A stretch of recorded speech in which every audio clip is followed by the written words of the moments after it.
אם אתם אנשים שקונים שעונים ב$100 מאלי אקספרס, כנראה הפרסומת הזאת היא לא בשבילכם.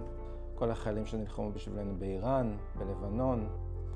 אתם מבינים, אני רציתי לעזור לחיילים האלה איכשהו. בלי שום מטרת רווח, בלי כלום, רק לעזור להם. ואני יודע לבנות שעונים, אני יודע לבנות שעוני יוקרה. בניתי שעון שכל המטרה שלו זה לעזור לחיילים ששירתו בשבילנו. כלומר, 100% מהרווחים, אני לא שומר אצלי גם לא 1%, 100% מהרווחים של השעון הזה הולכים לחיילים ששירתו בשבילנו, ללוחמי מילואים ששירתו בשבילנו, לכל האנשים שהיו שם וסיכנו את החיים שלהם. השעון עצמו, שעון מאוד יוקרתי, שעון שעשוי קרבון פייבר איכותי, כמובן עם הלוגו של המלחמה, עשוי מפוליש מוברק ומוברש, שעון במחיר כזה שמאוד יהיה קשה למצוא אותו בחוץ בלי קשר. ופה אתם גם קונים אותו וגם יודעים שכל הרווחים ממנו הולך אליהם. אם תראו את השעון, אני אשים פה איזשהו סרטון של השעון. אני לא חושב שאפשר למצוא שעון כזה במחיר כזה.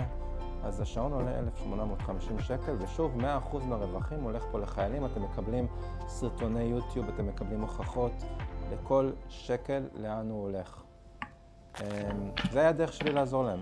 זה הדרך שלי לפחות לתרום משהו בעולם הזה.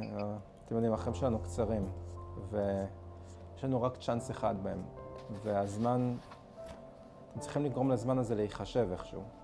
וזה, אם אתם רוצים אחד, תיצרו איתי קשר באהבה. יש לנו, זה רק 50 יחידות מוגבל, מכרנו כבר כמה, אז יש באמת יחידות מוגבלות מאוד. אם אתם רוצים, תיצרו איתי קשר ונדאג לכם לאחד. וזהו חברים, הסרטון הזה הוא נגד כל מה שאמורים לעשות סרטון בפייסבוק. הוא ארוך, הוא לא מתוסרט, אין תמונות מקצועיות פה, אבל זה אני לא רוצה לקחת שום חלק מהכסף של השעון הזה לכל מיני כאלה מסעות פרסום ואנשים מפורסמים ולתת שעונים בחינם וכאלה. הכל הולך אליהם. אז חברים, אתם רוצים באהבה, צרו איתי קשר. אני שי, אני זה שבונה את כל השעונים האלה. יש לי